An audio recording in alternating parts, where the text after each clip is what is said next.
Shalom from Israel to all of the Daystar viewers around the world. I'm Moshe Bar Tzvi, the producer and founder of Israel Now News. We at Israel Now News are dedicated to bringing you the full story and the truth about Israel from Israel. It's written in the Holy Bible when David said in Psalm 25:5, "Lead me in your truth and teach me, for you are the God of my salvation. For you I wait all the day long." And God says in Zechariah 8:16, "These are the things that you shall do. Speak out the truth to one another. Judge with truth and judgment to peace in your gates. And always search for the truth, and the truth shall set you free." John 8:31. I hope you enjoyed the program. God bless you from Jerusalem. Shalom, shalom.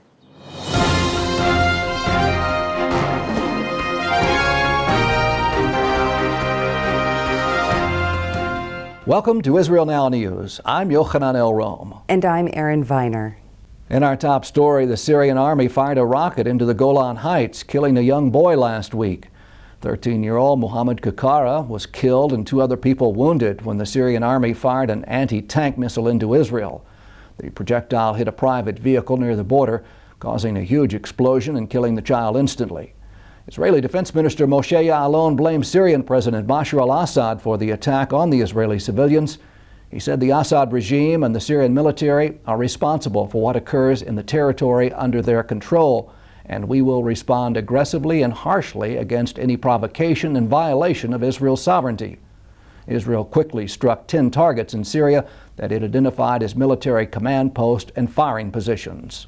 Israel has expressed dismay over complacency by the international community regarding the terrorist abduction of 3 Israeli teenagers, 16-year-old Naftali Frankel, 16-year-old Gilad Sher, and 19-year-old Eyal Efrach. Officials at several organizations abroad even demanded that Israel provide evidence of the kidnappings before they will issue condemnations, including United Nations Secretary General Ban Ki-moon, whose spokesman shocked the world last week when he said that the UN has no concrete evidence that the 3 boys were actually kidnapped. The UN did, however, call on Israel to exercise restraint in the search for the missing teens. Many critics argue that anti-Israel sentiment at the organization is palpable, and the Israeli Foreign Ministry met to discuss the possibility of expelling the United Nations Special Coordinator for Middle East Peace Process, Robert Seri, who allegedly tried to illegally arrange the transfer of more than $20 million to the Hamas terrorist organization. An armed Palestinian terrorist was arrested attempting to infiltrate into an Israeli community near Gaza last week. Southern Israel has remained under a barrage of rocket fire from the Hamas-run enclave, but this is the first time in over a year that a terrorist was able to penetrate the security fence and get close to an Israeli town. The residents of southern Israel have demonstrated resilience and strength despite the extreme stress of constant attacks. The mayors of Sderot and Ashkelon made statements saying that their communities prepared for an escalation of violence from Gaza in the form of rocket fire when they heard the news of the kidnapping of 3 Israeli teenagers in Judea and Samaria.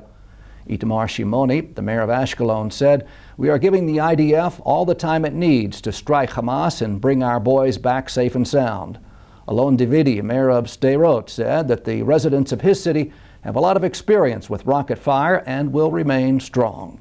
The Presbyterian Church has voted to divest from Israel. Although the referendum was approved by an extremely narrow margin, the Presbyterian General Assembly officially decided to sell their stock from the Caterpillar, Hewlett-Packard, and Motorola Solutions companies, which have holdings and businesses in Judea and Samaria. The Anti-Defamation League released a statement saying that the move is out of step with the views of the majority of Presbyterians in the pews, adding that over the past 10 years, PCUSA leaders have fermented an atmosphere of open hostility toward Israel within the church and promoted a one-sided presentation of the complex realities of the Middle East, while permitting the presentation of a grossly distorted image of the views of the Jewish community. Israeli Prime Minister Benjamin Netanyahu responded to the boycott by saying that the vote was misguided and unfair.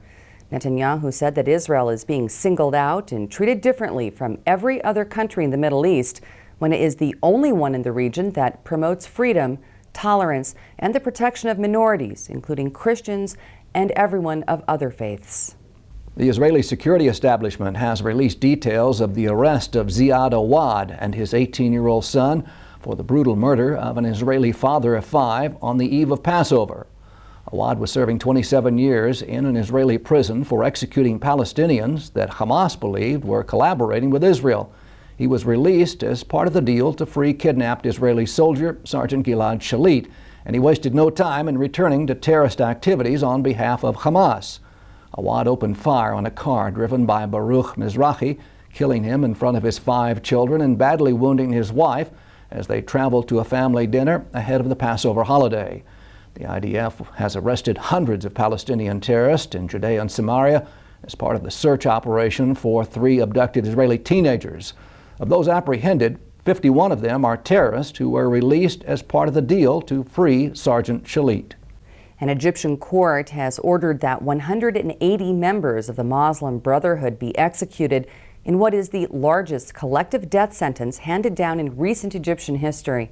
The Islamists can appeal the verdict, but the ruling is meant to send a strong message to the remaining members of the Muslim Brotherhood and Al-Qaeda operating in Egypt. The IDF has reported that Palestinian children have signed up in record numbers for Hamas summer terrorist training camps. Young children are now able to participate in the summer programs, which include crawling through barbed wire obstacle courses, weapons training, and militant Islamic theology. Tens of thousands of Palestinian children have registered to attend the programs, which indoctrinate the youngsters in hatred towards Israel and trains them for their ultimate goal, the destruction of the Jewish state. An Israeli startup company is making headlines with innovative smart garden technology. Green IQ Limited integrates weather forecasts into irrigation systems, minimizing unnecessary water usage. The program can save farmers up to 50% in irrigation costs by adjusting watering cycles to the weather forecasts. The company has also recently developed technology to place sensors in house plants capable of sending messages to the owner's smartphones detailing the plant's needs. Israel has successfully launched its smallest nano-satellite. The Duchifad-1 was created by high school students from the Herzliya Science Center with assistance from the Israeli Space Agency and the Ministry of Science. The 1.9-pound nano-satellite is now circling the Earth every 90 minutes. This device was designed to locate missing travelers who are lost in regions without cell phone reception. The satellite is solar-powered, and Israel plans to keep it in orbit for at least 20 years. Yaakov Perry, the Minister of Science, Technology and Space, released a statement saying this launch marks the beginning of the nano-satellite era in Israel. He went on to say that this project is part of the great technological advances in space research, a field which was once exclusive only to big corporations and governments. The science minister added that there is now accessibility for satellite research and space technology for institutes and universities, and the state of Israel is taking this trend one step further by integrating teenagers into it. The Israeli Ministry of Absorption has released statistics revealing that immigration to the Jewish state has risen by 50% since last year. According to reports released by the Jewish Agency, 6,101 Jews made Aliyah to Israel during the first third of 2014. Immigration from North America increased by 18%, and Jews moving to Israel from former Soviet Union countries increased by 10%. The sharpest rise was seen in Jews immigrating from France and Ukraine, where anti-Semitism has made Jewish life virtually intolerable. We are pleased to report that Mariam Ibrahim, the 27-year-old mother of 2 who was sentenced to death in Sudan for refusing to convert from Christianity to Islam, has been released. Under enormous pressure from the international community, the government of Sudan has agreed to free the young mother, whom it sentenced to death for apostasy and adultery. Ibrahim was born to a Christian mother, and she married a Christian man, but the Islamic courts in Sudan ruled her marriage invalid because Ibrahim's estranged father is a Muslim. This led to her conviction for adultery when she refused to convert to the faith of her father. She was sentenced to death by hanging. Christians and Jews around the world rallied for Ibrahim by petitioning their government leaders, who in turn pressured Sudanese officials and even threatened to withhold aid from the country if any harm came to the young mother.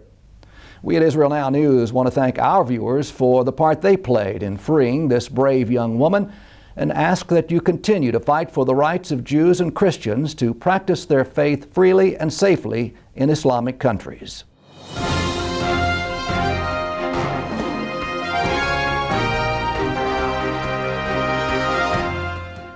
And that concludes the news portion of our show. Stay tuned for Ask the Source with Josh Reinstein.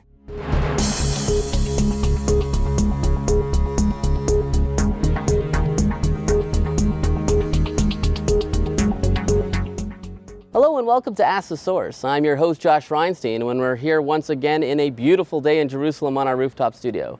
My guest today is Jeffrey Rosen, owner of Maccabi Haifa basketball team. Jeffrey, thank you for being on the show. Hi Josh, thank you for having us. Tell us about what is the Maccabi Haifa basketball team? Well, it's a professional basketball team located in Haifa, third largest city in Israel. This is our 7th season, so I've been 7 years in the basketball or professional basketball business. It's a journey that started 7 years ago that has been an exciting voyage, leading to playoffs and championship play, and quite an exciting run all here in Israel.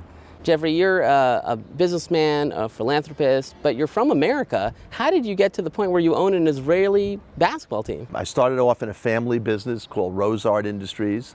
I worked many years with my family in the States building a nice company, and one day we got the inspiration to sell our firm.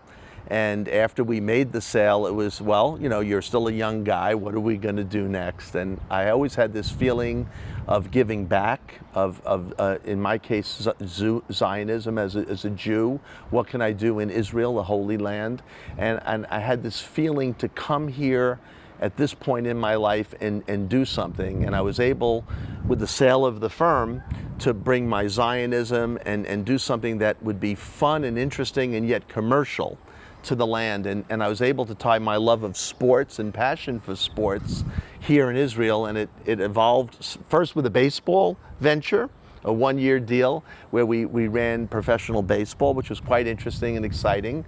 It didn't really have the legs to stay, but I got the feeling of sports in Israel. And the next year we came to look for a basketball team, and it kind of led ultimately to our journey to Haifa and buying a team. Well, one of the things that you brought with you to Israel is success. You took a team that was the worst team in the league and you got them a championship. How are you able to do such an amazing feat? Well, a little bit of luck and a little bit of support from above.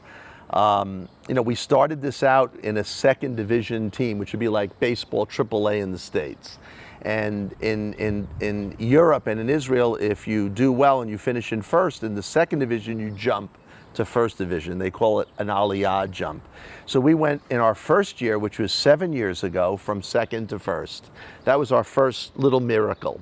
Then the next year, our first year as rookies in the Premier League, and Haifa hadn't had a pro team in maybe 4 or 5 years, we went all the way to the championship. It was like a red magic carpet ride.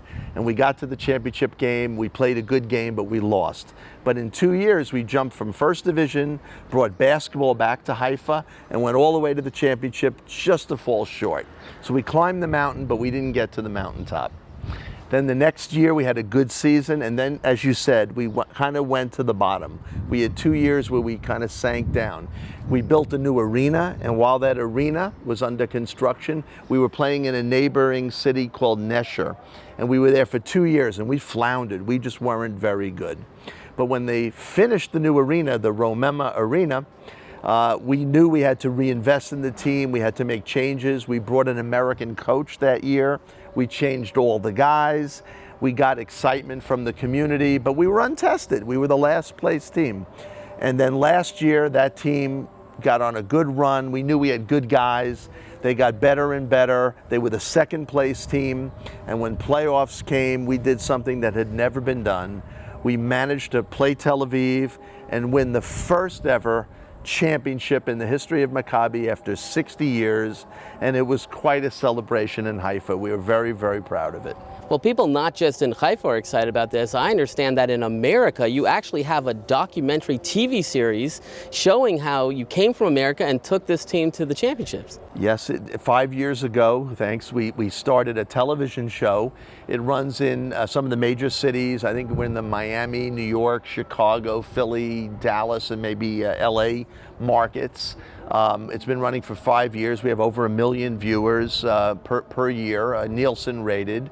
And it's the story of the American kids coming over to a foreign country, in this case Israel, the land of Israel, and playing basketball, in this case Haifa, the city of Haifa.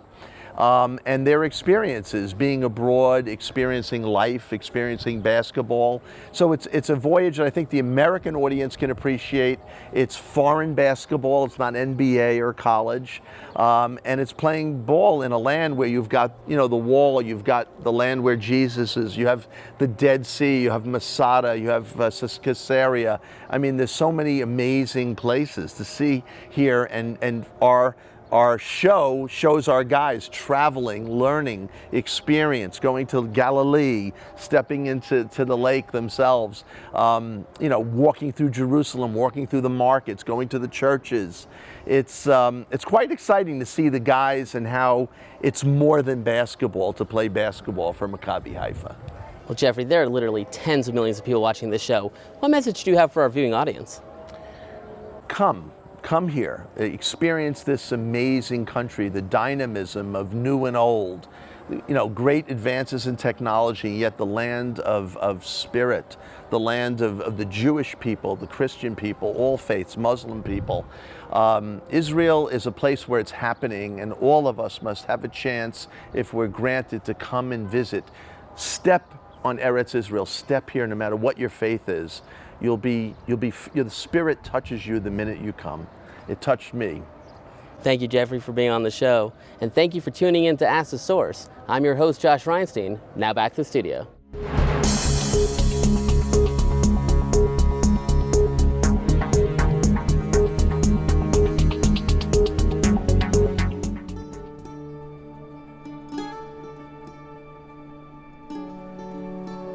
This is Jerusalem, Israel's capital city. It's an ancient and modern treasure that is beyond belief.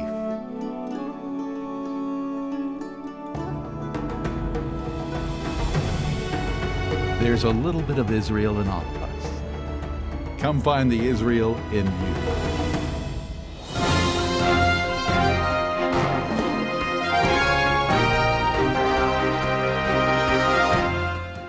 Up next, Shining Light from Israel.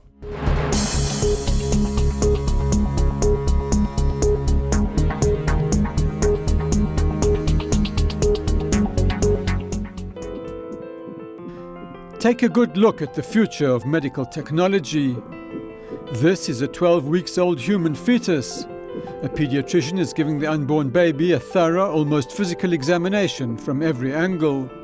Almost physical because what we are looking at in real time is a 3D image of the embryo, which is still safely encased in its mother's womb.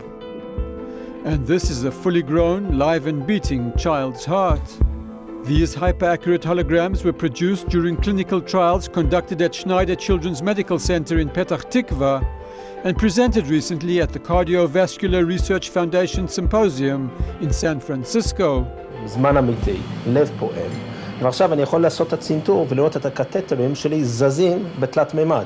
אני יכול להסתכל מסביב, אני יכול לחתוך את הלב, אני יכול להבין בצורה אינטואיטיבית מה אני עושה בתוך הלב של הבן אדם שאני מטפל בו, כאילו שהלב היה פועם פה בידיים שלי. The system operates by using data analysis produced by various X-rays, MRI or ultrasound scans to create holograms in space, allowing the user to see a three-dimensional composition and interact with it, something that can't be done on a flat computer screen. בניגוד להדמיה הדלת-ממדית שהיום ניתנת לצפייה על פני מסכים דו-ממדיים, כמו שאתם רואים פה מאחוריי, ההולוגרמה מאפשרת לנו להסתכל במרחב, כאילו מונח לפנינו לב שצף, מסתובב, אנחנו יכולים לחתוך את הלב ולהסתכל לתוכו. You can go into a specific valve that you're treating right now, and you can look at this valve, and everything is real time, everything is dynamic, everything is digital. So you can look at that valve, you can take an actual device and put it inside the valve and measure and see if it fits. So you can do things that are only you're only capable of doing with a true hologram. The founders of RealView, Shaul Gelman, who is company president and head of research and development, and CEO Aviad Kaufman, both held senior positions in Israel's defense industries before establishing this venture. And while both firmly refrained from elaborating on their past successes, they agreed that the current breakthrough was no coincidence. I think there is a very unique group of people here that came from multidisciplinary development companies, such as defense companies and also medical companies, that are taking many disciplines from computational aspects, hardware, software, mechanics, optics, electro-optics, man-machine interface, and combine them all into one integrated solution. Using the same technology platform, the company is developing several product configurations that will eventually be applied to a whole spectrum of medical procedures, including the facilitation of remote operations or 3D modeling of body parts. This type of technology will eventually go to many places. It will go to obstetrics, to pre-planning of surgical procedures, it will go to biopsy, it will go to many places that people are working inside the body and want to visualize inside the body, but don't want to open the body. Three-dimensional medical holograms, no longer science fiction.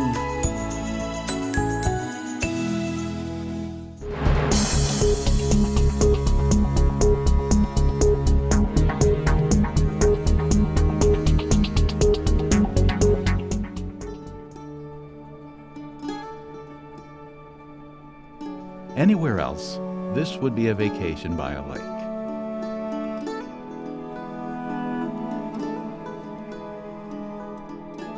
But this is the Sea of Galilee. The wonders of Israel are beyond belief. There's a little bit of Israel in all of us. Come find the Israel in you.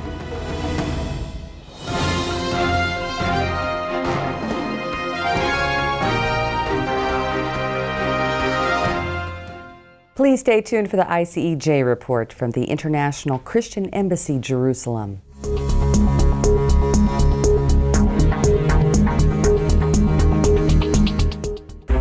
What an exciting place to be, what an exciting place to visit. I'm talking to you about the land of Israel, the place where Jesus was born, and Jesus did his full ministry and went up to heaven. We'll come back one day to this very same land. Now you have the opportunity to come and visit this place in the summer tour 2014. This place is colorful, it's tasty, it opens the Bible in a new way, and it is very diverse. I will give you a small tour. Now we're in the desert. The beach, culture, history, big city life, awesome food.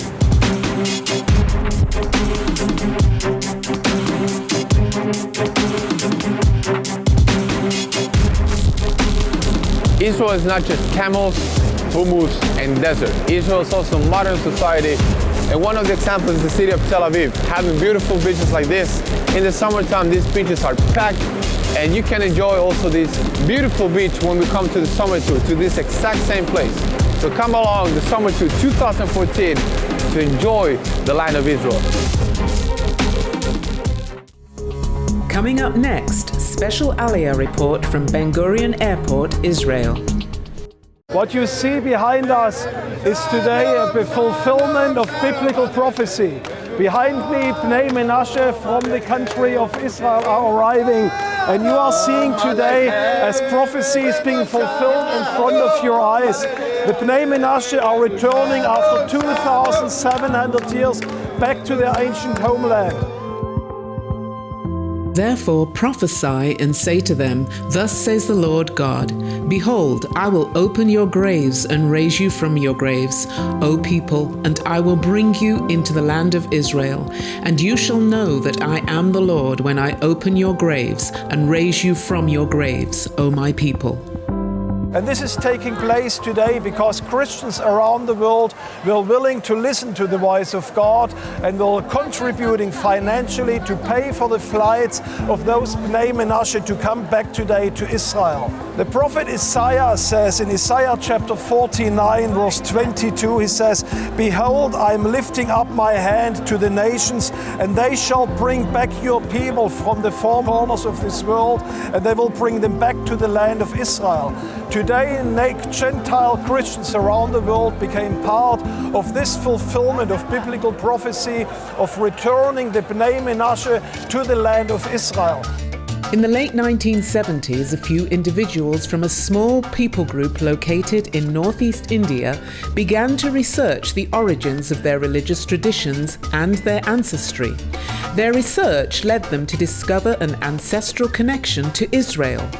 Under Persian rule, their ancestors traveled through the Silk Route to modern-day Afghanistan, Tibet, China, and finally to southeast India in the midst of Myanmar and Bangladesh. This group, called the Bnei Menashe or Sons of Menashe, are believed to be descendants from the lost tribe of Manasseh. Today, you can take part in the fulfillment of the ancient biblical promise to return the people of Israel to their homeland. The ICEJ has committed to sponsor future flights from northern India to Israel for an additional 250 Bnei Menashe. The flight costs for 250 Bnei Menashe to return is roughly $250,000 US.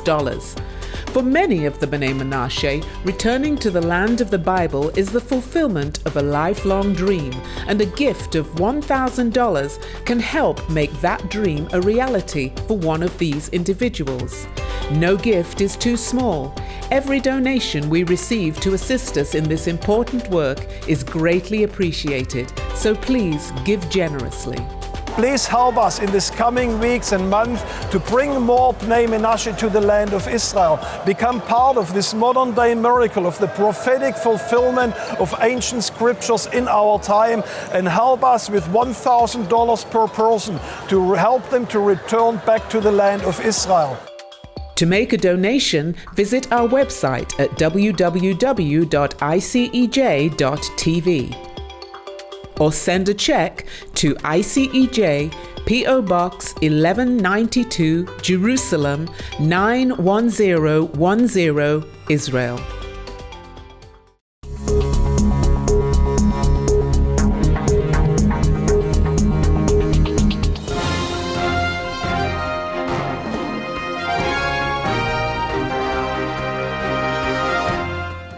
That's all for this edition of Israel Now News. I'm Yochanan Elrom. And I'm Erin Viner, reporting from our studio in Jerusalem. Please join us again next week for all of your Israel updates.